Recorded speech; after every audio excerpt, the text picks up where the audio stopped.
Welcome to the Untrapped Podcast, where we're motivated and inspired about success, small business, and personal development. And now, Keith Kalfas. What's up, guys? It's Keith Kalfas here. I got an awesome show for you, awesome guest. I've been going live quite a bit here because the spring is breaking, and in our service business, it's time to get amped up and get ready as though we're swamped right now. I don't know what area of the country you're in right now. I'm in Michigan, still freezing, but any minute now we're going to be swamped. And I got Dave Carroll, the founder of Dope Marketing and Lion Share Maintenance. Tune in. If you want to upgrade your entrepreneur mindset, you got to listen to what Dave has to say. He's been featured in Forbes magazine, Maxim magazine, several other publications, and he's been noticed all over the country and now around the world, and people tuning in to want to hear what he has to say. And he's worked with some of the top people in our industry.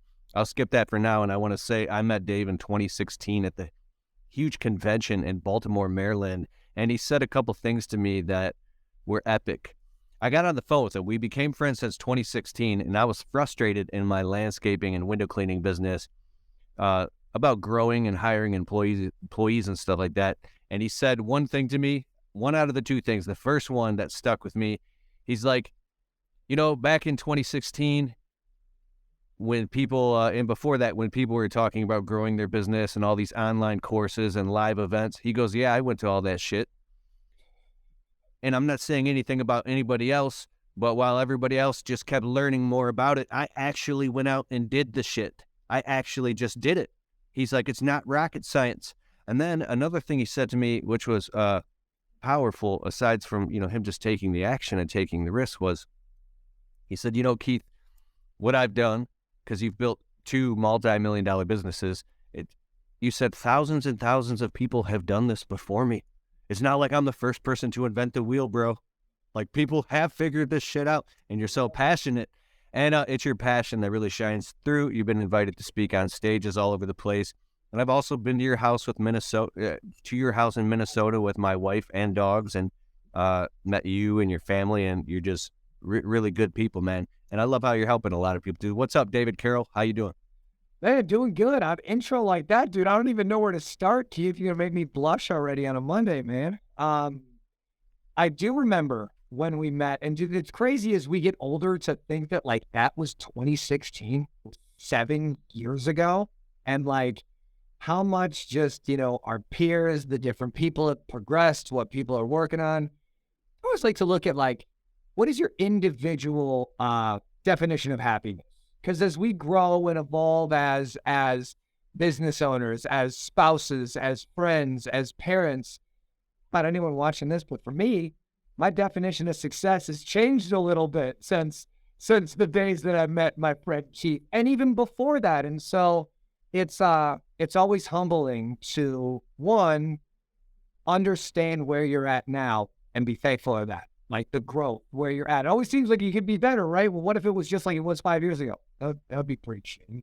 So I like to really go in that space. One book, and I know you and I have talked about this a lot, the book, The Gap and the Gain. That book has been transformative for me and my life and how I operate.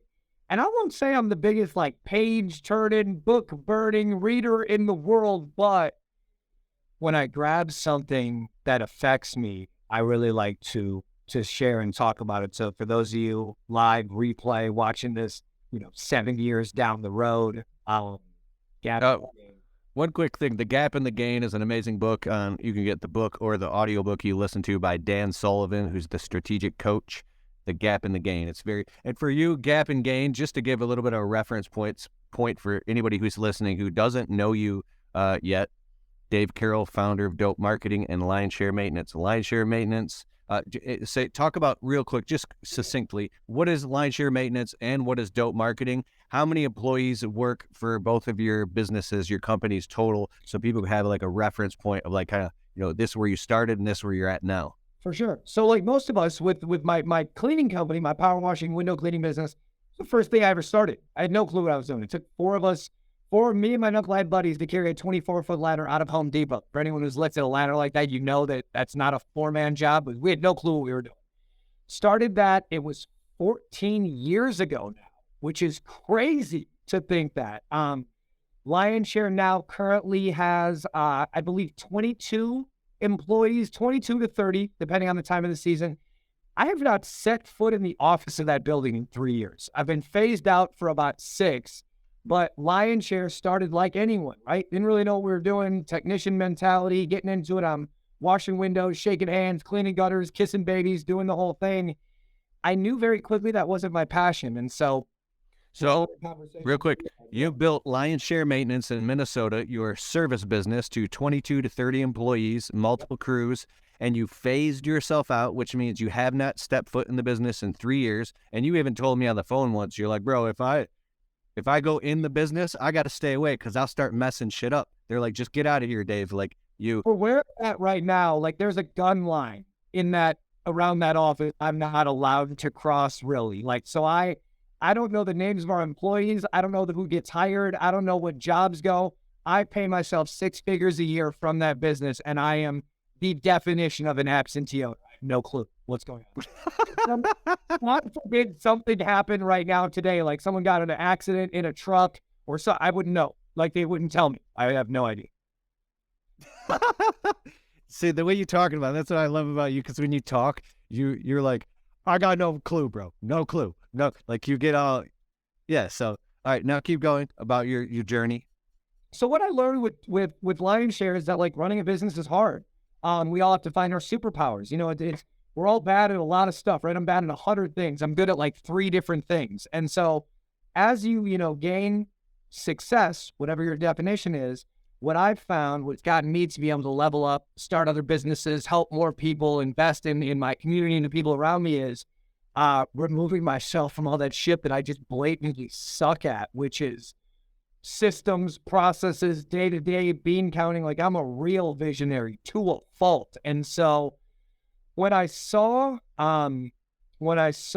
what it was like to, truly create what when I've started calling a recession-proof marketing strategy, like having the ability to really, truly identify the things that can happen in your business, there just weren't a lot of people solving a problem with direct mail. And I had said hundreds of thousands of pieces a month to my cleaning company.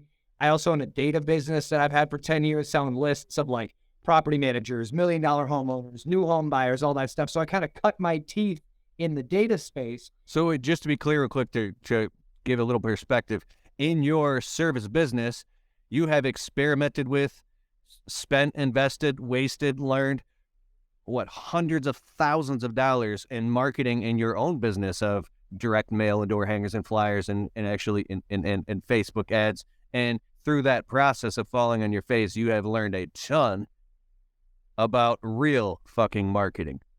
And it wasn't the goal, per se. My goal was not to be like open a marketing company or do things. I've always had a knack or a niche for marketing, but my real superpower is data and audience targeting. And when I saw that putting a direct mail campaign together was really hard, getting the design done, setting up the tracking, getting the list, dealing with the post office, dealing with the print shop, stuff can take like 4, 6, 8 weeks. And I'm not that patient. I don't want anything in my life to take that long that's not supposed to. So what made you cross the gap? Did you like start bringing your marketing in-house and then you started saving a bunch of money and then one day you're like, wait, I could start a business helping other service businesses like do this, and then you founded Dope Marketing.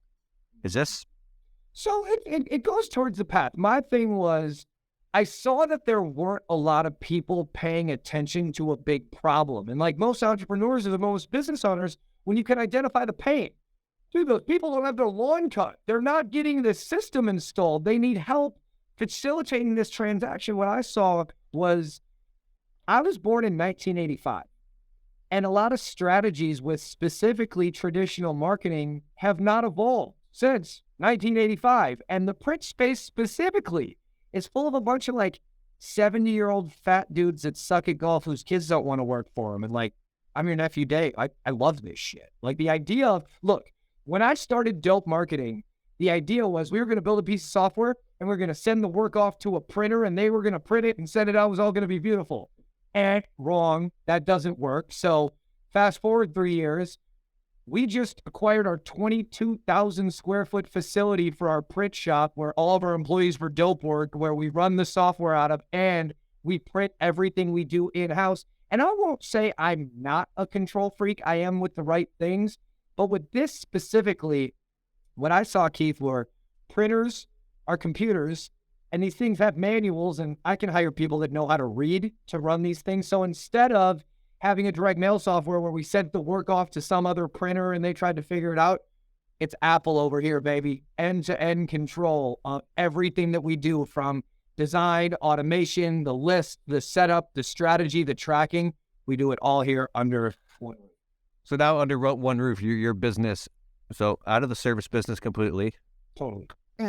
Now here in dope marketing, you just moved into a 22,000 square foot facility. How many employees are helping you run this business? If you are looking for the greatest software ever to run your business on, go to getjobber.com/Keith. You can create proposals, invoices, collect payments, and track your entire business directly on the Jobber smartphone app. If you want to get a totally free trial of Jobber right now, open your browser, type in getjobber.com/Keith, and after the trial, if you decide to sign up with Keith's link, you'll automatically get 20% off your first 6 months. So what are you waiting for? Go to getjobber.com/Keith. Right now, Dope just hired its 60th employee. So 60 employees. So that means you must have a great customer service. We've been working on it over the past 2 years very well, because there was a time where I would not sleep at night saying that was the case. We grew this thing too fast. Like most good things, you kind of learn as you go. And there was a time when we first started this business, we had a bit of a background in this stuff. We were getting a lot of attention. Customer service was not our focus. Sales was our focus, and that was a problem for anyone. You know, I got a gem the other day one of my mentors gave to me. It's easier to scale up than it is to scale down.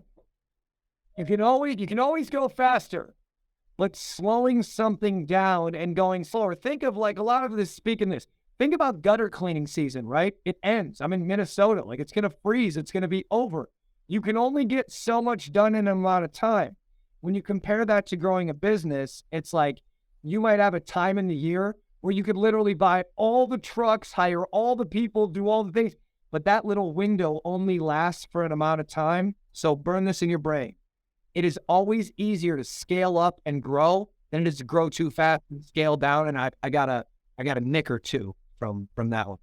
Okay, so I recently saw a Facebook ad. This must have been a few months ago. You were doing some like deal on, I think was it Bandit signs, and it showed stacks of them coming off a printer, and they were beautiful, high quality chloroplast 2-sided signs with the metal stake. Boom, shipped straight to the landscaping or window cleaning business owner's house that they could go stick them everywhere and make money. Yeah. I want to test your knowledge real quick. I know that you already know. Just quick for people listening, because one thing is, people want to learn how to do the marketing and advertising themselves when they're small so they can do guerrilla marketing tactics or save money. And at some point, they just want a company to maybe help them or take it over or do a rebrand or make sure that their branding is all cohesively matched across. So what in somebody's marketing, what is the maximum amount of fonts that they want to have on their website, on their anything? One font. So when you think about it like a yard sign or any design for that matter, it's like you got to know when to give up control. And a lot of times less is more. People want to get so stuck on something like a yard sign. I want my picture and I want my truck on there and I want these water droplets beating down against the sun and I want it to be reflective and I want it to have the same tone on that green. That's not my green. It's not, dude, no one gives a shit. Like, Harvard Business School did a study. You went to Harvard. Keith, we're both Harvard alumni, right? Me and you together, class of 04 or whatever. So the idea is no one watching this probably went to Harvard. For one or two of you that did, tell Zuckerberg, whoever went there, we say we tell. But for all of those that didn't go to Harvard, we just have the knowledge of reading their studies of how to run our businesses. Harvard did a study, and it said that for a cold consumer to remember a brand, it's going to take 7 to 11 touches. And a touch has value. A Facebook ad is a touch. A door hanger is a touch. Seeing Keith's handsome mug with his polo on is a touch. There are different things in your business that you need to know that are your responsibility and that are someone else's responsibility. You can't hire someone to go in, I guess you could, but I don't want to drive your truck around town or to pay someone to see you at the gas station. Maybe putting out yard signs is something like I know for years for my cleaning company, I would throw one of my kids in the car and we would go drive around and pop yard signs out, coming out of gas stations, coming out of Walmart, getting off the freeway. That guerrilla marketing that we could do when we had more time than we had work.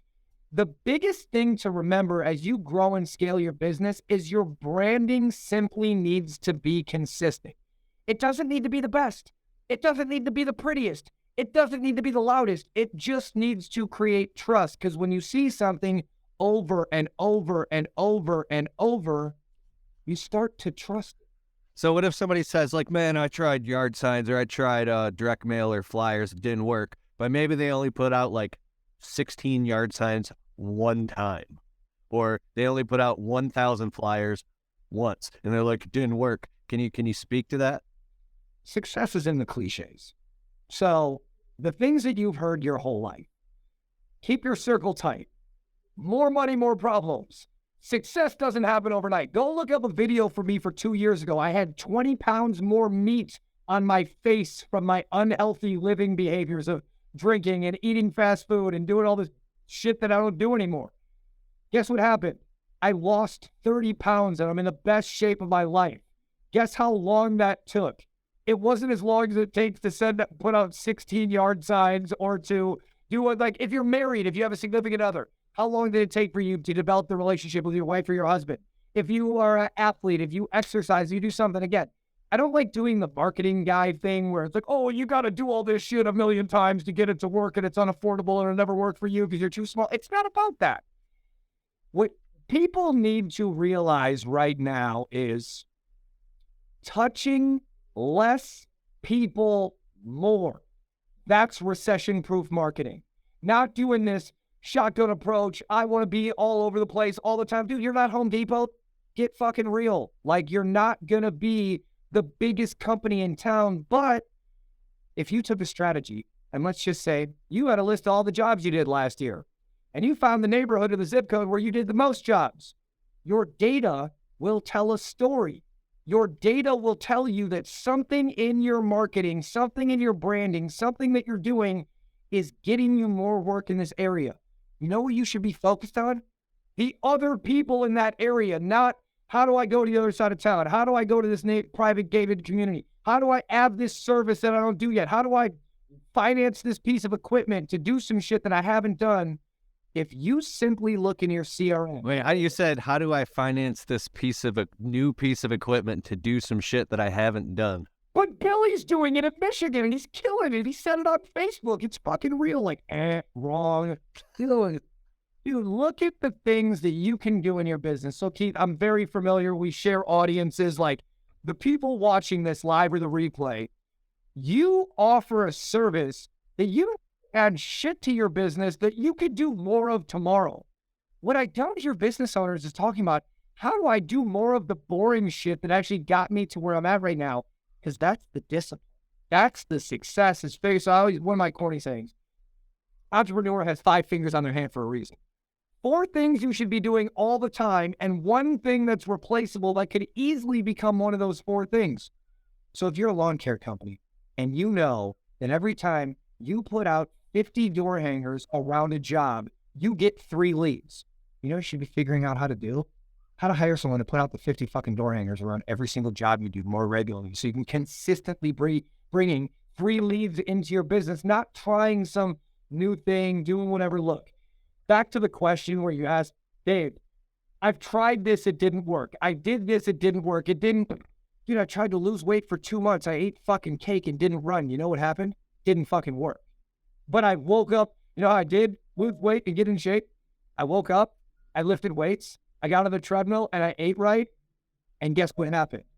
I would get in the mirror with my shirt off and be like, Barin, was my beautiful wife's name. Barin, did you see it? She's like, put your shirt back on, dude. Can't tell you. It's only been 2 months. You've been doing it every day, but it still isn't showing the results. So the idea is go back to anything that was worth it in your life.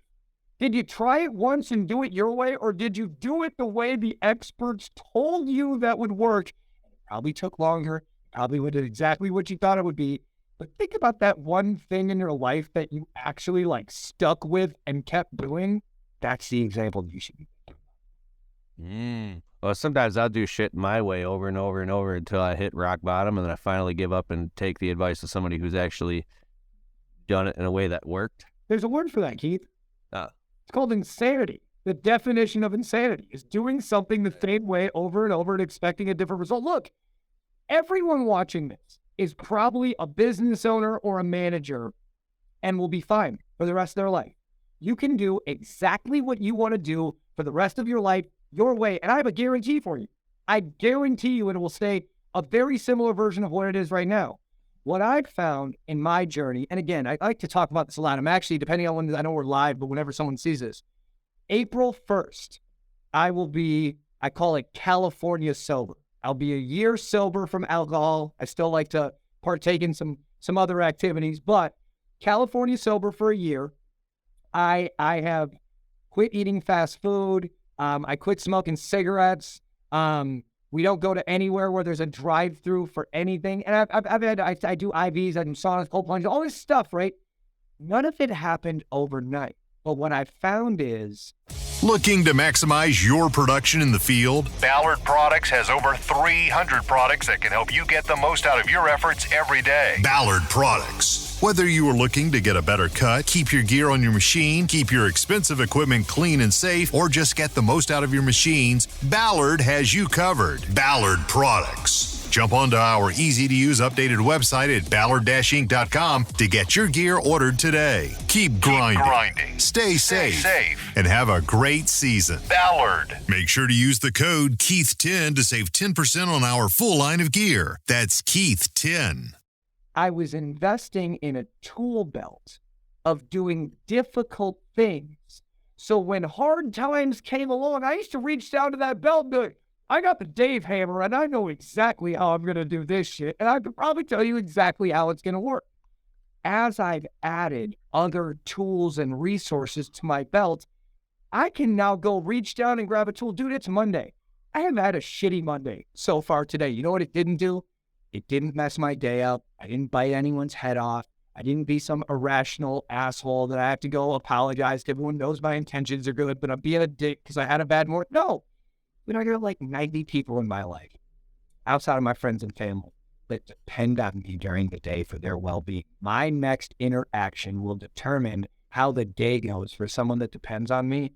And it's my responsibility to be adding the tools to my belt. You know what I can guarantee? You're going to have a hard day. I'm going to have a hard day. I might have another one tomorrow. But what I know is, as I continue, for me, it's health, it's wellness, it's exercise, it's eliminating bad things. Okay, so you're not a victim. No, hell no, dude. I created this. You know, Keith, we've talked about this before. You know what's hard? Running a business. Running a business is hard. You know who signed up for this? You fucking did. You know what's harder than running a business? Working at fucking McDonald's and being at EBT. What do you want to do? Like, I'm going to choose my heart. All this stuff that we go through, the stresses, the anxieties, the bills, the payroll, no one made you do this shit. That was your choice. So be a big boy or big girl and deal with that shit. Yeah, doing administrative shit is very, pisses me off. Painful. Would you rather do that or flip a Whopper? Yeah. All right, another quick question. What is the maximum amount of colors somebody should have in their branding on their website, door hangers, flyers? Look, man, I want everyone to look this dude up because me and Dan have gotten super tight. The best branding person that I've ever met in my life, and I met a lot, his name is Dan Antonelli. And I have the pleasure to be talking with Dan a lot. We work very closely together. Dan is the guy you want to talk to about branding guidelines, things you should look at. But no matter if you've been in business, you just started last year in 2022, or you've been open 30 years or whatever, your design process will go so much better for every vendor you deal with if you simply have branding guidelines set up for your company. So I'm not gonna throw out a color. We got three. It's red, black, and white. your branding guidelines will dictate the messaging of your branding. And Keith, what I think you're getting at is you don't want one postcard that's got your green logo and your colors, and then the next one's got a pink unicorn with some wild shit. It'll just confuse people. Consistency is key. Consistency breeds trust. Trust is why people buy. Here's the beautiful part. Perception outweighs reality. Can we agree there? Like what you perceive could be more real than reality. Mm-hmm. Well, perception outweighs reality, but a first impression lasts forever. So, no matter if you're a brand new company or a 30-year company, if you show up, give a fair estimate, do the job, don't collect the money until what you said you were going to do is done, what makes you different than that 30-year company? Nothing. So brand yourself as if you look like $1 million, smell like $1 million, work like $1 million, communicate like $1 million. You know what's the end of that? A 7-figure check if you stay consistent. I love it. All right, so let's say somebody, just quick, easy number. Somebody does 100K in revenue in their business. Someone else does 1 million in their business. Yep. What is the average percentage at an average growth rate? The amount of gross annual revenue, what percentage of that do you think should be reinvested and spent on marketing and advertising, or the difference between marketing and advertising? How do you break that up, and how do you compartmentalize it? Easy number is 5 to 15%. That's what all the books, the gurus, everyone since the Great Depression all the way until yesterday, that's what they've said, 5 to 15%. That number is very different depending on what year of business you're in, because 5% of $100,000 revenue, like I remember the years that we were trying to make $100,000 in my cleaning company, there wasn't $5,000 laying around anywhere to spend on marketing. Like you have to go back to the roots with that. When you get larger and you're in your growth years, you get into year 3, year 5, year 7, and you really, really want to grow. When you think about that marketing budget, you say, dude, I'm trying to do $1 million. And Dave, Keith, you're trying to tell me to spend $100,000 on marketing. I've never seen $100,000 in my life. Where would I go? You got to break it down and say, you have different channels and the money has to be spent. Facebook's a channel. Direct mail is a channel. Billboards are a channel. Door knocking is a channel. You have to look at where you're allocating a budget, but don't get caught up in, well, Dave and Keith said it was 10% and I want to do $1 million. Where the hell am I getting the $100,000 because it's not in my bank account? No. You have to look and say, it's $10,000 a month or $2,500 a week. Where is that money going to come from? So when we budget it, it's not that you necessarily need it right in your bank account, but to have a pulse. When I've seen companies in my 14-year career in the home service space, when I have seen companies getting into that groove, that year 3, year 5, year 7, you're not in the field, you're not answering the phone, but you're really trying to get from like 500 to 700, 700 to $1 million, $1 million to $3 million, whatever those numbers are. It's more important than your marketing budget is having a bookkeeper that can tell you what you can afford to spend without going broke. Look, I have a power washing company in Minnesota. Let's just say that we're not working 12 months out of the year. We have to bury acorns, budget for the off season if we're going to keep guys on, if we're going to let them claim unemployment, the truck payments, the insurance, the shop. That doesn't go away. The best thing that you can do before looking at what numbers should I spend on marketing, because that's going to be different for every company, get yourself someone to answer the phone so you're not doing that. And get a bookkeeper. Dude, you can get a good bookkeeper for a couple $100 a month. Mm-hmm. Get in your favorite Facebook group, send a message to someone like Keith, ask them for a reference on a bookkeeper. I know you've had him on your show, like Dan Plata runs a great bookkeeping service for the home service space. Yeah. I'll put all the links below to everything we're talking about. Yeah, so back. Look up get a reference. This is one thing where it's okay to get a referral. Don't ask someone Chevy or Ford. You're going to get an opinion. When you have someone that someone else trusts with their money, that's okay to get a referral. When I really like to push back on anytime I get this question, Keith, it's not about give me a number that I can spend on my marketing. Dude, I don't know what your child support and your bank account and your mortgage payment and whatever else you're doing with your life looks like. What I do know is there are things that cost time and there are things that cost money. And the most important number you need to know is 1440. How many minutes you have in the day as a human. You got to eat, you got to sleep, you got to shit, and you got to spend some time with people you care about. Outside of those 4 things, you get to allocate where you're spending those minutes. And the more you are in business, the more of those minutes you're going to have. What's your most valuable currency? It's not your dollars in your pocket, it's your time. Where you allocate those minutes in the beginning of your business, you're going to find you're trying to earn your minutes back, and you can do that with money. Learn how to do this shit. Learn how to run the Facebook ads. Do some design that looks all right so you can paint the room enough to hire the painter. Now, when you're getting into these budgeting questions, it'll be your bookkeeper that has the answer on, can we spend 4%? Can we spend 7%? I did 700,000 last year, and I really want to get to this $1 million number for no reason because everyone says I'm going to be a big deal when I get there. Karen, the bookkeeper, how much can I spend to get to $1 million? Because you know a lead costs you $100. You know your close rate's 60%. Guys, it gets into the boring shit here. This is the math part where hopefully you're identifying your strength. But first things first, you got to know your numbers before you know anything. I love it. Now, you being so experienced in marketing and owning an entire, I don't know if it'd be called a marketing agency, an advertising and print company. Yeah. And sending out, I don't know, what do you send out? Tens of thousands of pieces of stuff per week, probably. Hundreds of thousands a day right now. We'll get hundreds of thousands of pieces a day all over the United States. Yeah. To service businesses who are buying, and now do you guys have a package where you're helping them actually design their direct mail? And so you got designers, so people can go to dopemarketing.com. So what we're doing at Dope, Dope, I found the fact, I want to know, like, people like, should I try to do all this shit myself and hire someone on Fiverr, or should I just go directly to someone like dopemarketing.com and spend a couple extra dollars and have all these guys who are experts do all the shit for me and just get it done? Like, where's that line? Yeah, I'll answer that with a question. Would you rather have, and no, like, look, we use VAs in our company. I have employees all over the world, and I love all of them equally. Would you rather hire someone in another country at the lowest rate possible to be responsible for the branding and the messaging of your company, or a company who's done this once or twice to save a buck? Jill's office provides friendly, professional receptionists for small business owners just like you. We can help answer your calls, and we can even schedule estimates and jobs for you. Try Jill's office today and get a $25 discount when you say Untrapped.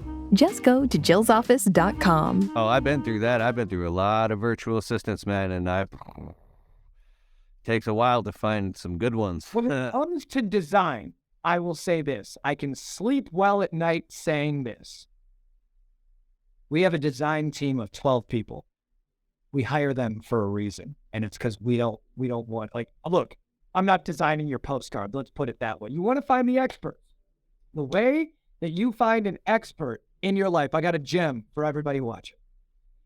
If you find yourself doing something more than 30% of your day during the workday, it's probably time to find a specialist or an expert to take that over for you. Unless that's the one thing that you're the best at. But a wise man told me, if you or someone on your team is doing something more than 30% of your day, you should probably look in to see if there's someone that's an expert at that group.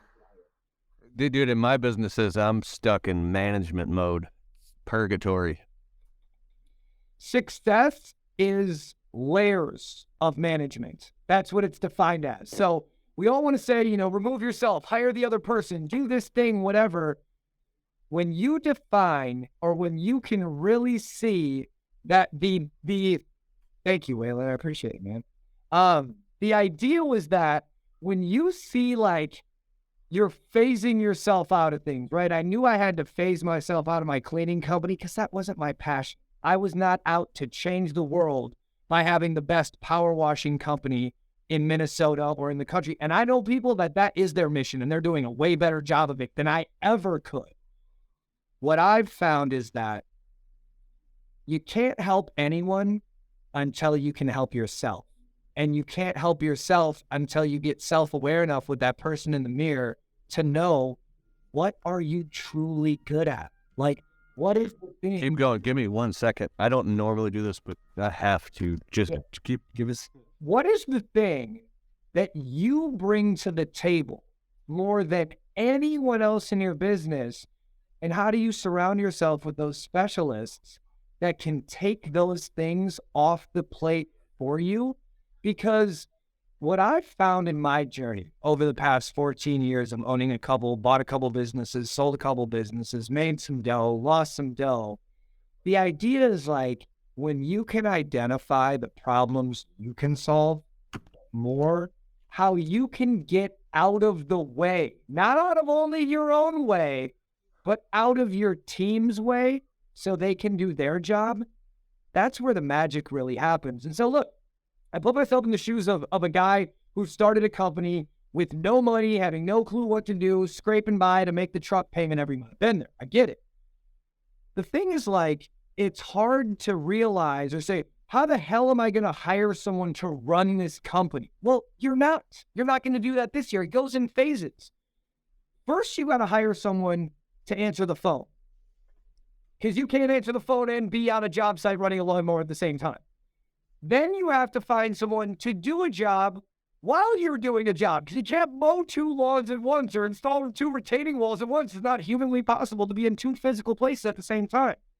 So when you look at the growth of your business, you have to look at, where are you allocating the majority of your, maybe you're fortunate enough to have your husband or wife also involved in the business. And if you guys got married or you're together, you probably have some things in common, but you're probably really good at different things. So what you need to look at is, what I always challenge people are to make a list. What are the things that you're truly good at? Were you a technician? Did your dad or mom own a company like this and you grew up learning how to do the trade? Did you have some exposure to accounting, finance, a background in school and college? That's what you stuck to, that you're good in the spreadsheet of the numbers. Are you good at the day-to-day, the systems, the operations, the accountability? Are you not an extreme hothead that yells at people and blows up when they make a mistake that wasn't explained to them right? But are you a compassionate person that can sit down and explain more than once, over and over, how things work? You got to do an assessment. So they have things like a SWOT analysis. If Keith, put the link in there for just like your basic Google search of a SWOT analysis. I know people that charge $10, $20, $50,000 for a SWOT analysis to fly to your business, and they go through it, and there's a lot of value there. I also know people that got the same amount of value by Googling what SWOT means and doing the shit themselves and taking a version of that and applying it to their business. Understand your strengths, weaknesses, the things that you're going through in your company. But they have all these different things. There's a really good book, another link drop. I'm giving you guys so much homework. But the idea is, there's a book, and it's called Surrounded by Idiots. And the book is the practice of identifying different types of people and realizing that if you want to get like where you want to go in life, it's about your delivery and how you interact with different types of people to get what they want. You're surrounded by idiots. You know the biggest idiot in the room? You're looking at them in the mirror most of the time because you want it your way, your how, the way you're doing something. And that's not how life works. Remember, you can do that and probably make good money and stay there your whole life. On another book, Jen, for Mr. Non-reader over here. What got you here won't get you there. You have to figure out in your evolution as a business owner, a parent, an entrepreneur, a friend, a spouse, what are the things that you can identify on this path or journey of self-awareness? So it seems to me that you, and we got to go now in like 30 seconds because we both got meetings in about a minute, in 30 seconds, is you have become conscious that your role that you play in your business is going to have to shift and change, and you're going to have to transform into new versions of Dave and let go of the old control freak Dave. Whoa, we can all stay in the same spot we're in right now, and there's nothing wrong with that, but it is not very often that I meet a business owner that says, dude, I just want to stay here forever. This is what I do. I'm happy. I'm there. There are people that say they want to grow and act that way, but the thing is, the truth is in the mirror every morning. You got to figure out what makes that person tick. That was gold. All right, bro. Dopemarketing.com, right? Dopemarketing.com, where the guy's yelling, balding, and swearing on the internet about direct mail. All right, everybody. Thanks for being on here. Thanks so much, Dave. And I'll put all the links in the description a little bit. Man, awesome. I'll see you in person soon, too. Later, everybody.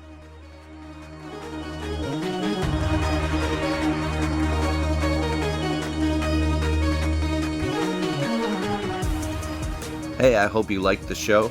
And if you like the Untrapped podcast and you get value from it, can you please take a minute and go over to Spotify and leave it a well-worded positive 5-star review? It helps boost the rankings on Spotify so the show can get to more people.